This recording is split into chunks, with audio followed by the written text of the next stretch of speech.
और ईरान ने यूएई पर बड़ा हमला किया। ईरान ने दुबई इंटरनेशनल एयरपोर्ट पर ड्रोन से अटैक किया। सुबह करीब किए गए इस हमले के बाद दुबई इंटरनेशनल एयरपोर्ट से धुआं निकलता हुआ नजर आया है। इस हमले में ईरानी ड्रोन ने एयरपोर्ट के पास फ्यूल टैंक को निशाना बनाया। हमले के बाद इलाके में अफरा तफरी मच गई और धुएं के गुबार दूर तक दिखाई दिए। राहत की बात तो यह रही है कि अभी तक किसी के घायल होने की खबर नहीं है। लेकिन इस हमले ने ईरान अमेरिका युद्ध के खतरे को सीधे दुबई के दरवाजे तक खड़ा कर दिया है। जंग शुरू होने से लेके अब तक ईरान ने यूएई पर 1800 से ज्यादा मिसाइलें और ड्रोन दागे।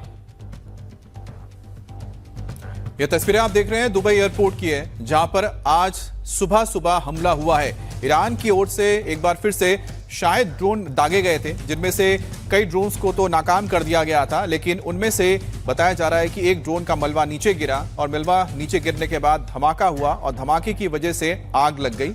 दूर से ये आग की लपटें नजर आ रही है। बताया तो जा रहा है कि शायद फ्यूल टैंक के ऊपर ये मलबा गिरा था जिसमें धमाका हुआ है, लेकिन जितनी आग की इंटेंसिटी नजर आ रही है उससे ये बताना बड़ा मुश्किल है कि वाकई में क्या फ्यूल टैंक के ऊपर ये गिरा था या किसी वेयर हाउस पर गिरा था, जिसकी वजह से आग की लपटें निकल रही हैं। हालांकि अगर फ्यूल टैंक होता तो उसमें और तेज और काफी ऊंचाई तक यहां पर आग की लपटें नजर आती।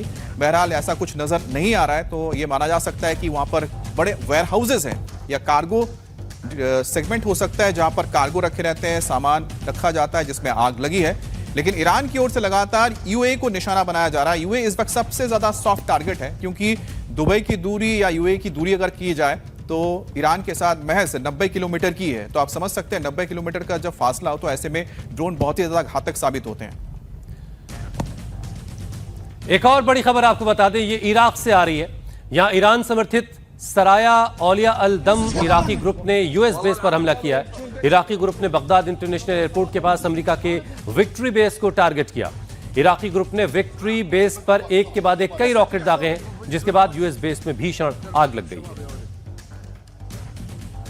तो ईरान समर्थित एक ग्रुप है इराक का, जिसने ये इराक के एक मिलिट्री बेस, जो यूएस का मिलिट्री बेस है, विक्ट्री इसका नाम है, विक्ट्री बेस पर हमला किया, जिसके बाद यहां पर भीषण आग लग गई है।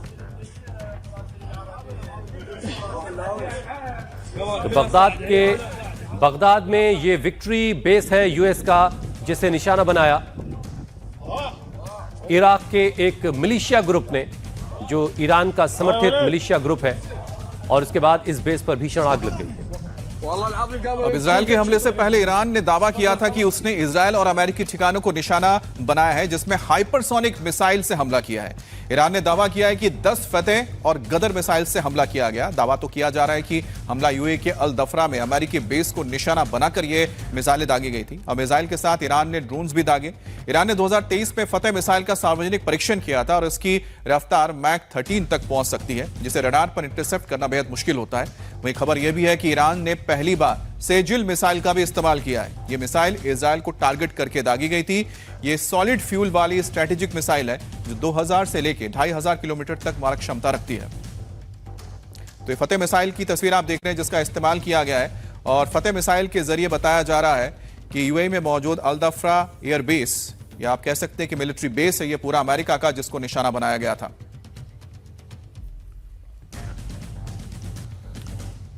एक और बड़ी खबर, इजराइल ने तेहरान पर हमले तेज कर दिए हैं। आईडीएफ ने वेस्टर्न तेहरान को टारगेट करके इस बार हमला किया। इस हमले के बाद तेहरान के कई इलाकों में धुआं उठता दिखा। आईडीएफ का दावा है कि इस हमले से ईरान को बड़ा नुकसान पहुंचाया गया है।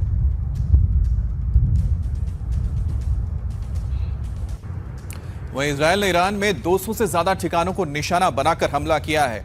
इसे अभी तक की सबसे बड़ी एयर स्ट्राइक माना जा रहा है। ये हमले इजरायली ड्रोन से किए गए हैं। इसमें आईआरजीसी और बासिज के कमांडर्स को निशाना बनाया गया। ये हमले तेहरान के अलग अलग इलाकों में किए गए हैं और जिस वक्त हमला हुआ था उसकी तस्वीर आप देखिए, एक वीडियो आया है। इस वीडियो में आप देख पाएंगे धमाके होते हुए, और साथ ही यहां पर एंटी एयरक्राफ्ट गन का इस्तेमाल ईरान की फौज की ओर से किया जा रहा है, ताकि वो ड्रोन्स का जो अटैक है उसको रोक सके। लेकिन ये ड्रोन्स इस्तेमाल किए गए थे। बताया जा रहा है कि इस हमले में करीब 200 टारगेट थे। एक और बड़ी खबर, इजरायली फोर्सेस ने दावा किया है कि उन्होंने ईरान में 70% मिसाइल लॉन्चर्स को तबाह कर दिया है। आईडीएफ के प्रवक्ता ने बताया कि 700 मिसाइल साइट्स को टारगेट किया गया। इसके साथ ही इजरायल ने ईरान में न्यूक्लियर प्रोग्राम के बुनियादी ढांचे को तबाह करने का भी दावा किया। प्रवक्ता की तरफ से कहा गया कि अभी ईरान पर हमले और जारी और होंगे, क्योंकि उन्होंने ईरान के अंदर 1000 से ज्यादा टारगेट्स की पहचान और की है। इजरायल ने यह भी दावा किया कि इन हमलों से ईरान में खामनेई की स्थिति भी पहले से कमजोर हुई है। और इस बीच अमेरिकी सेंट्रल कमांड ने एक वीडियो जारी करके ईरान के अलग अलग मिलिट्री टारगेट्स को बर्बाद करने का दावा किया है। यूएस सेंट्रल कमांड की ओर से जारी वीडियो में दावा किया गया है कि ईरान में अलग अलग फौजी टारगेट्स को निशाना बनाया गया। और हमले का जो वीडियो सामने आया है उस वक्त का है जब अमेरिका के राष्ट्रपति डोनाल्ड ट्रंप ने कहा कि वो स्टेट ऑफ हॉर्मुज की सुरक्षा के लिए अमेरिकी जंगी बेड़े को रवाना करेंगे। लेकिन जंगी बेड़े को रवाना करने से पहले वहां पर उन तमाम चीजों के ऊपर कब्जा करना होगा जहां से अमेरिका के ऊपर या इजरायल के ऊपर हमले किए जा रहे हैं, जिसमें अमेरिका के बेसिस को सबसे ज्यादा निशाना बनाया जाता है। आप देखिए कि यहां पर एक आर्टिलरी गन को उड़ाया गया। इसके अलावा यहां पर आपको रॉकेट लॉन्चर नजर आएंगे। इसके अलावा जमीन में मौजूद रॉकेट लॉन्चर के साइट्स को यहां पर तबाह किया गया है, क्योंकि ये सबसे ज्यादा घातक साबित हो रहे हैं इस वक्त अमेरिका और अमेरिका के उन बेसिस के ऊपर जो मिडिल ईस्ट में मौजूद हैं। और सेंट्रल कमांड की ओर से लगातार कोशिश ये की जा रही है कि जो पर्शियन गल्फ के समंदर के किनारे तमाम वो बेसिस जहां से हमले सबसे ज्यादा किए जाते हैं उनके ऊपर टारगेट करके उन्हें पूरी तरह से तबाह कर दिया जाए, ताकि इनका इस्तेमाल आने वाले वक्त में अमेरिका या फिर अमेरिका के सहयोगी देशों के ऊपर ना की जा सके। इस बीच एक और बड़ी खबर, इजरायली सेना ने पश्चिमी ईरान में ड्रोन लॉन्च स्क्वाड पर हवाई हमले का फुटेज भी जारी किया है। इजरायली सेना का कहना है कि इस हमले में ड्रोन लॉन्च स्क्वाड को निशाना बनाकर हमला किया गया था, जो उस इलाके में मौजूद एक यूएवी साइट पर काम कर रहा था। आईडीएफ के मुताबिक एयरफोर्स के एक विमान ने सटीक खुफिया जानकारी का इस्तेमाल करते हुए ड्रोन्स की पहचान की और उसे तबाह कर दिया।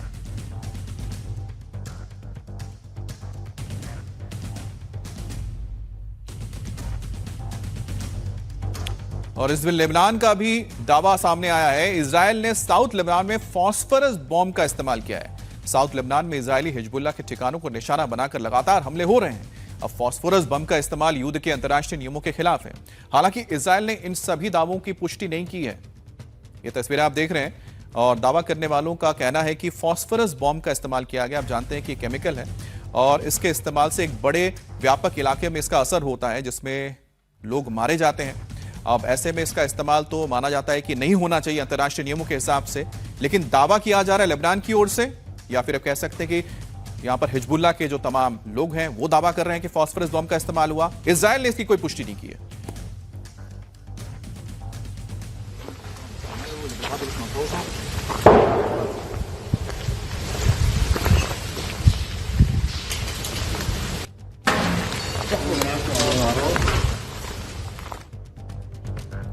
अमेरिका, इजरायल और ईरान की जंग जो है वो 17वें दिन में दाखिल हो चुकी है। अब ये रुकने के बजाय और भीषण होती जा रही है। इस बीच बेंजामिन नेतन्याहू का एक वीडियो सामने आया जिसमें वो कॉफी पीते हुए दिखाई दे रहे हैं। ये वीडियो इन दावों के बाद आया है जिसमें कहा जा रहा था कि हमले के दौरान नेतन्याहू घायल हुए हैं। वहीं ईरान के सुप्रीम लीडर मुज्तबा खामनेई को लेकर भी ईरान की सरकार ने दावा किया है। ईरान का कहना है कि सुप्रीम लीडर एकदम ठीक है।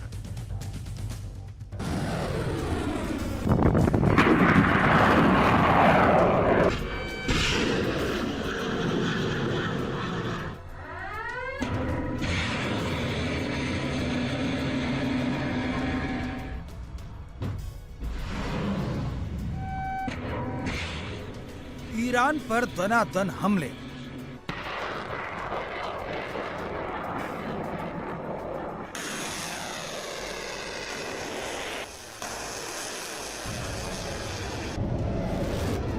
मिसाइल साइट पर अटैक।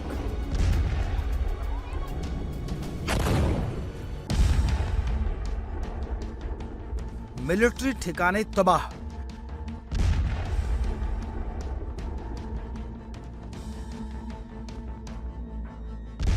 स्पेस सेंटर बर्बाद। और इन सब के बीच ईरान का पलटवार।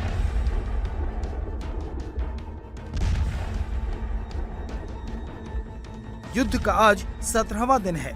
हमले नॉन स्टॉप जारी हैं।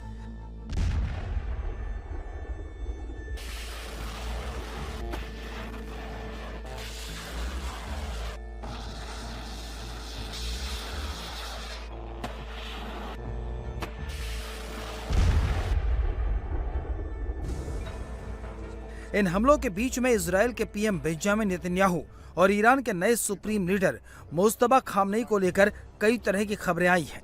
ये सवाल तक पैदा हो गया था कि दोनों जिंदा भी हैं या नहीं। इन खबरों के बीच बेंजामिन नेतन्याहू का एक वीडियो सामने आया है जिसमें वो एक कॉफी शॉप में खड़े हैं और खास तौर पर अपनी उंगलियां दिखा रहे हैं, लेकिन खामनेई की तरफ से केवल लिखित बयान जारी किया गया है। मुस्तफा को लेकर जारी बयान में कहा गया है कि वो बिल्कुल ठीक है। ब्रिटिश मीडिया द सन ने अपनी रिपोर्ट में दावा किया था कि मुस्तफा 28 फरवरी को अमेरिका इजराइल के हमले में घायल हो गए थे। इसके बाद से वो कोमा में हैं और उनका एक पैर भी काटना पड़ा। इसका खंडन करते हुए ईरान ने कहा है कि देश के नए सुप्रीम लीडर मुस्तफा खामनेई पूरी तरह ठीक हैं और उन्हें कोई चोट नहीं लगी। अमेरिकी राष्ट्रपति डोनाल्ड ट्रंप ने भी कहा था कि मुस्तफा घायल हो गए हैं। हालांकि ईरान के विदेश मंत्री सैयद अब्बास अरागची ने इन दावों को खारिज कर दिया था। दावा नेतन्याहू को लेकर भी किया गया था। 13 मार्च के एक वीडियो में कुछ लोगों ने नेतन्याहू के हाथ में 6 उंगलियां दिखने की बात कही थी। इसके बाद कई यूजर्स ने उन वीडियोस को आर्टिफिशियल इंटेलिजेंस और डीप फेक बताकर उनकी मौत की अफवाह फैलानी शुरू कर दी। अब नेतन्याहू का ये वीडियो जारी करके दावा किया जा रहा है कि सब ठीक है। हालांकि नेतन्याहू के वीडियो के आखिरी 10 सेकंड वाले हिस्से को लेकर विवाद शुरू हो गया है। इस वीडियो को ध्यान से देखिए। नेतन्याहू के दाएं हाथ में कॉफी है। बात करते करते वो अपना बायां हाथ जैकेट की जेब में डाल लेते हैं। कॉफी दाएं हाथ में ही है। अचानक 2 सेकंड के लिए कैमरा घूमता है और वापस आते ही कॉफी दाएं से बाएं हाथ में आ जाती है। अब सोशल मीडिया पर इसे लेकर सवाल खड़े किए जा रहे हैं, लेकिन ये भी दिख रहा है कि कैमरा घूमते ही नेतन्याहू ने जैकेट से हाथ निकाल लिया, क्योंकि शिष्टाचार ये कहता है कि हमेशा हाथ मिलाने के लिए दाएं हाथ का इस्तेमाल होता है। इस बीच आईडीएफ ने हमले और तेज करने का दावा करते हुए वीडियो जारी किया है। आईडीएफ का दावा है कि उन्होंने ईरान की बैलिस्टिक क्षमता को करीब करीब खत्म कर दिया है।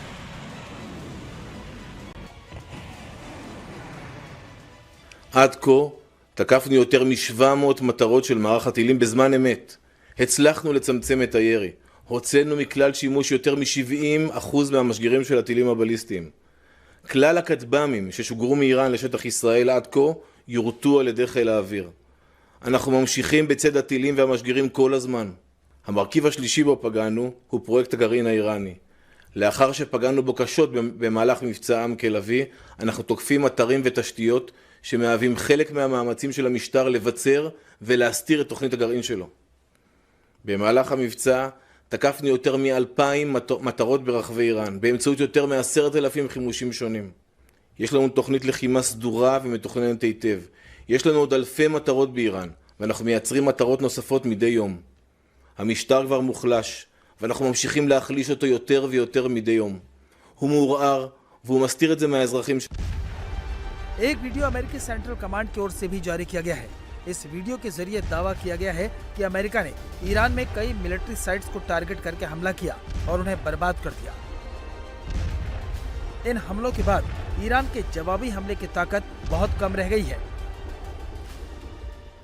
अमेरिका दावा कर रहा है कि उन्होंने ईरान की बैलिस्टिक कैपेसिटी को बर्बाद कर दिया है। वहीं दूसरी तरफ यूएई के रक्षा मंत्रालय ने बताया कि उसके डिफेंस सिस्टम ने रविवार को ईरान से आई 4 बैलिस्टिक मिसाइल और 6 ड्रोन को रोका। यूएई ने यह भी कहा कि 28 फरवरी से अमेरिका, इजराइल और ईरान के युद्ध के दौरान अब तक यूएई में कुल 298 बैलिस्टिक मिसाइल, 15 क्रूज मिसाइल और 16 से 6 ड्रोन को रोका गया है।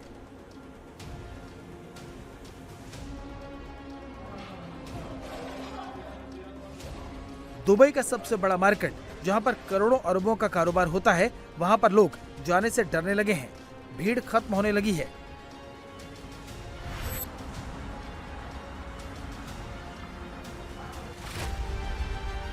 जिस शहर को दुनिया की सबसे सेफ सिटी माना जाता था, वो अब सेफ नहीं है।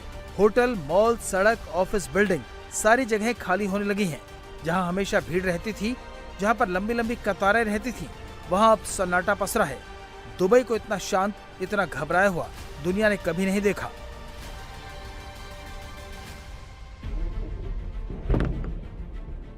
पिछले 16 दिनों में दुबई पर लगभग हर रोज हमला हुआ है। हर रोज खतरे का सायरन बजता है। हर रोज कहीं न कहीं पर आग लगती है। हर रोज रात को दुबई वालों को यही डर लगता है कि ईरान की अगली मिसाइल, अगला ड्रोन कहां पर गिरेगा। जंग के बीच यूएई ने 35 लोगों को गिरफ्तार करने का आदेश दिया है, जिनमें 19 भारतीय हैं। इन पर सोशल मीडिया पर फेक वीडियो और जानकारी फैलाने का आरोप है। और मिडिल ईस्ट जंग और स्ट्रेट ऑफ हॉर्मुज पर ईरान की सख्ती के बीच एलपीजी से लदे भारत के 2 जहाज गुजरात तट पर पहुंचने वाले हैं। इनमें से एक शिवालिक आज दोपहर 1 से लेकर 2 बजे के बीच गुजरात के मुंद्रा बंदरगाह पहुंचेगा। वही नंदा देवी 17 मार्च को कांडला बंदरगाह पहुंचेगा। इन दोनों जहाजों में करीब 92,712 टन एलपीजी लदा हुआ है। ये दोनों जहाज उन 24 जहाजों में शामिल थे जो क्षेत्र में युद्ध शुरू होने के बाद से स्ट्रेट ऑफ हॉर्मुज के पश्चिमी हिस्से में फंसे हुए थे। मिडिल ईस्ट के जंग के शुरू होते ही ईरान ने साफ कह दिया था कि वो हॉर्मुज से तेल की एक बूंद गुजरने नहीं देगा। लेकिन आप देखिए, कूटनीतिक रिश्ते और कूटनीतिक दबाव के चलते उसने भारत के 2 जहाजों को गुजरने की इजाजत दी, जिसके बाद इस बात की उम्मीद और बढ़ गई कि जल्दी फारस की खाड़ी में फंसे हमारे 22 जहाज स्ट्रेट ऑफ हॉर्मुज को पार करके देश में एलपीजी गैस सिलेंडर को लेकर पैनिक वाले हालात हैं। लोग सुबह से ही गैस एजेंसीज के बाहर लाइन लगाकर खड़े हो जा रहे हैं। हालांकि सरकार की तरफ से बार बार कहा जा रहा है कि देश में गैस की कोई कमी नहीं है, लेकिन कालाबाजारी और मुनाफाखोरी के चक्कर में गैस की किल्लत है। ऐसे में अब राज्य सरकारें एक्शन मोड में हैं। यूपी, बिहार समेत कई राज्यों में एलपीजी सिलेंडरों की कालाबाजारी और जमाखोरी रोकने के लिए ताबड़तोड़ छापेमारी हो रही है। सरकारी तेल कंपनियों के अधिकारी गैस एजेंसीज का अचानक निरीक्षण कर रहे हैं ताकि सप्लाई चेन में कोई भी गड़बड़ी ना कर पाए।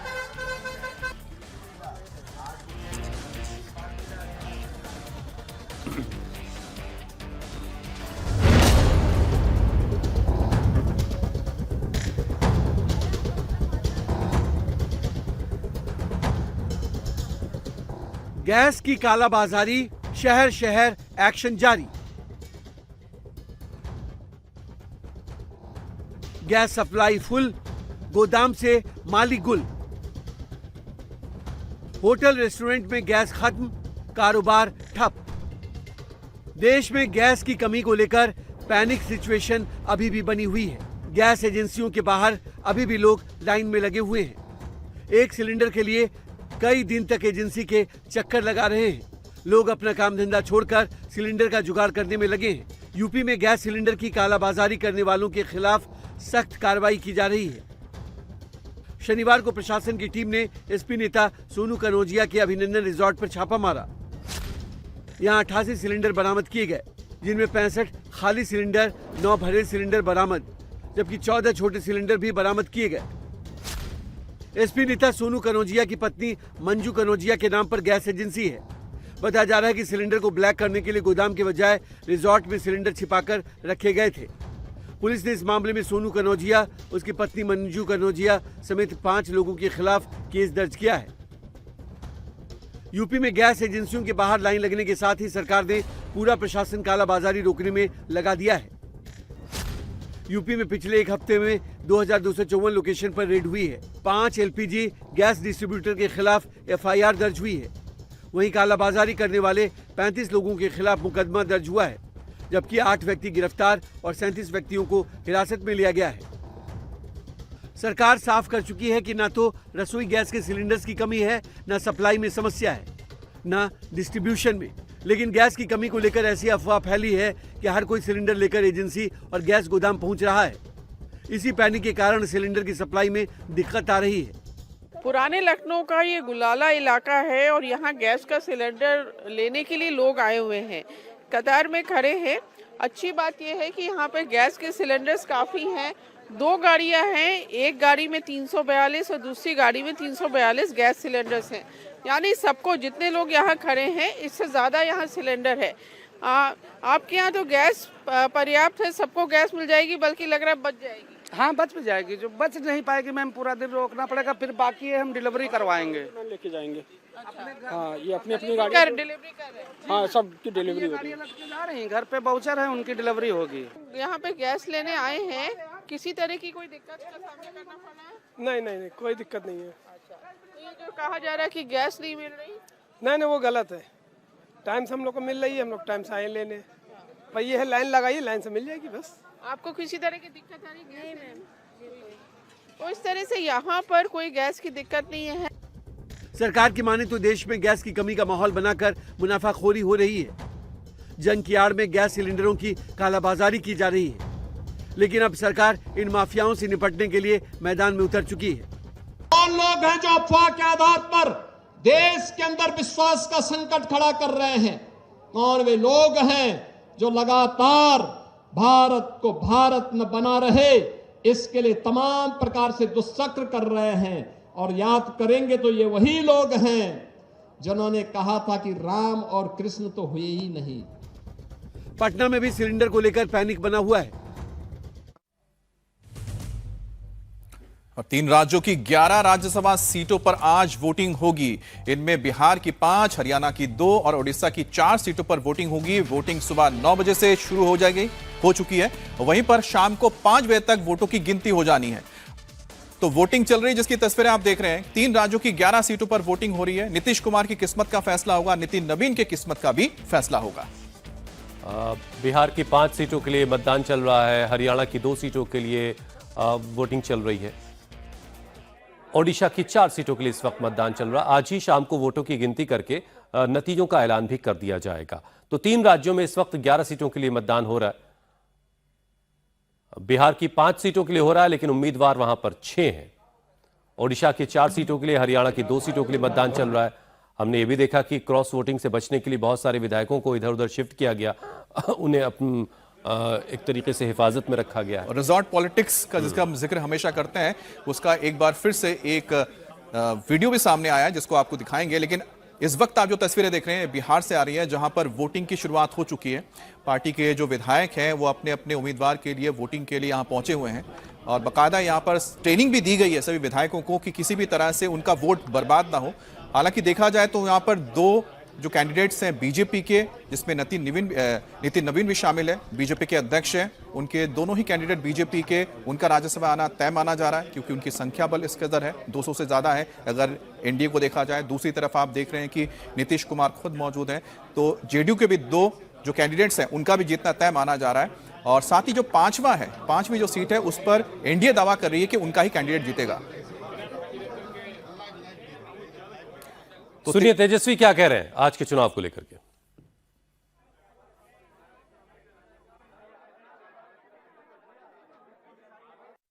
नहीं, ऑब्वियसली अगर आप कैलकुलेशन अगर देखें तो 41 पे जीत होती है। 35 हम लोग पहले थे और 6 बाद में बसपा और एआईएम के लोगों ने हम लोगों को समर्थन दिया। हालांकि चुनौती जो बड़ी चुनौती थी, हमें 6 वोट की जरूरत थी, उन्हें भाजपा को 3 वोट की जरूरत थी। फिर भी सभी लोगों ने, एआईएम के, बसपा के लोगों ने समर्थन किया है। तो हम लोगों ने लड़ना पसंद किया, ना कि झुकना पसंद किया, ना कि वॉक ओवर देना पसंद किया। एनडीए को जो 3 की आवश्यकता थी, उनका कहना है कि जो 3 हुए उन्होंने पूरे कर लिए हैं। तो कांग्रेस के कुछ विधायक कहा जा रहा है कि उनका ट्रेस नहीं मिल पा रहा है। आपने संपर्क किया उन लोगों से? मतलब ट्रेस नहीं मिल पा रहे यानी मतलब आपका कहने का मतलब एनडीए के लोगों ने किडनैप कर लिया, मोबाइल बंद है उनका।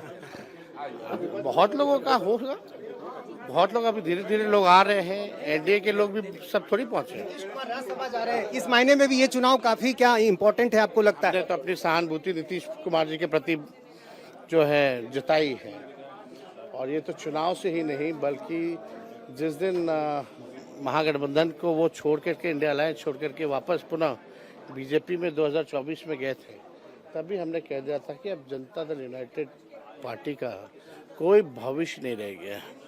और ये भी हमने कई बार कहा कि देखना चुनाव के बाद Nitish Kumar ji will be not be the chief minister, मतलब सीएम पद, मतलब सेम आप कह सकते हैं कि महाराष्ट्र वाला काम किया, सिंधे जी वाला काम किया, लेकिन थोड़ा सा तरीका बदल के किया।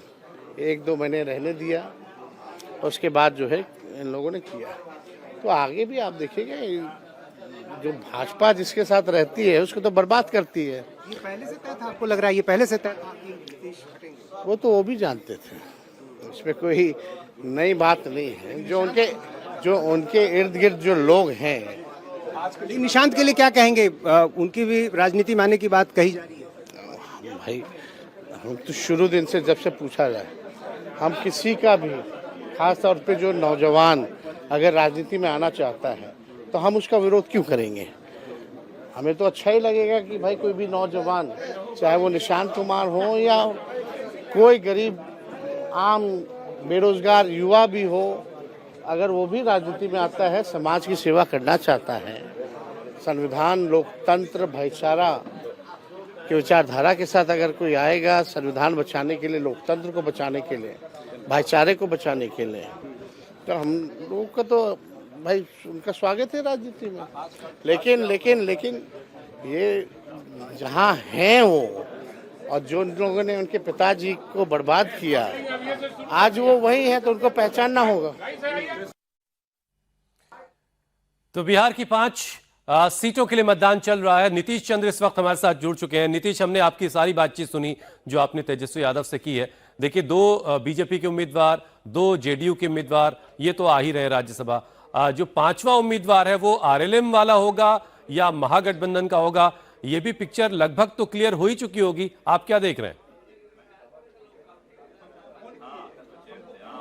जी हाँ, बिल्कुल 5वीं सीट को ही लेकर जो है तमाम कयास और आशंकाएं हैं। चूंकि महागठबंधन को इसके लिए 6 वोटों की आवश्यकता थी, चूंकि उनकी संख्या 35 थी, 41 वोटों की आवश्यकता है जीतने के लिए। तो 6 में से एआईएमआईएम के 5 और बीएसपी के 1 विधायकों ने उनका समर्थन कर दिया है, लेकिन इसके बाद भी ये संख्या बिल्कुल 41 होती है जो जीत के लिए आवश्यक है।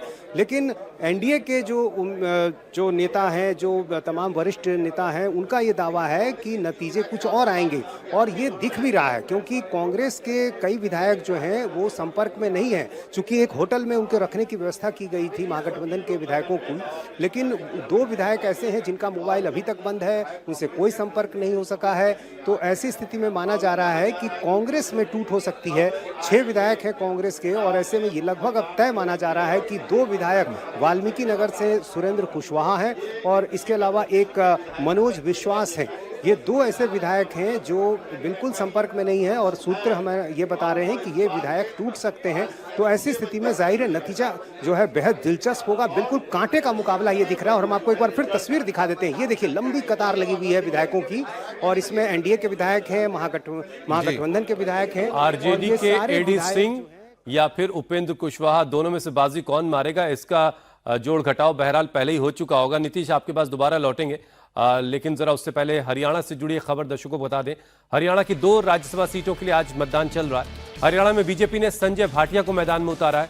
वहीं कांग्रेस की तरफ से करमवीर बौद्ध पर दांव कांग्रेस ने लगाया है। साथ ही सतीश नांदल निर्दलीय चुनाव मैदान में है। लेकिन चुनावी मैदान में भले ही वो हैं, लेकिन उन्हें समर्थन मिला हुआ है, और कांग्रेस के विधायक शिमला से सीधे वोट करने पहुंच रहे हैं। वहीं पर मुख्यमंत्री नायब सिंह सैनी ने चंडीगढ़ में एक होटल में बीजेपी और समर्थित निर्दलीय विधायकों के साथ बैठक की, और बीजेपी ने तय किया है कि कौन से 31 विधायक संजय भाटिया को वोट देंगे और कौन से बचे हुए विधायक सतीश नांदल को प्राथमिकता देंगे। इस पर बात करने के लिए हमारे साथ जुड़ गए हैं संवाददाता पुनीत परिंजा। पुनीत, एक सीट तो पक्का है कि बीजेपी के पास जा रही है, अब दूसरी पर बीजेपी ने जो भी अपना अंकगणित लगाया है उसमें कितनी कामयाबी मिलती हुई नजर आ रही, क्योंकि कांग्रेस ने तो अपने विधायकों को हटा ही लिया था यहां से। बिल्कुल बिल्कुल, कांग्रेस के जो विधायक थे वो रिजॉर्ट पॉलिटिक्स के चलते शिमला पहुंच गए थे। फिलहाल कल उनको परमाणु शिफ्ट कर दिया गया था ताकि सुबह वो टाइम से पहुंच सके। फिलहाल मैं विधानसभा के बाहर इस वक्त मौजूद हूं। थोड़ी देर पहले ही मुख्यमंत्री नायब सैनी जो हैं वो अंदर गए हैं, उनके साथ ही पुनिया जो है कि प्रभारी हैं वो भी उनके साथ ही मौजूद थे। लेकिन कुल मिलाकर सतीश नांदल के लिए राह इतनी आसान नहीं होगी।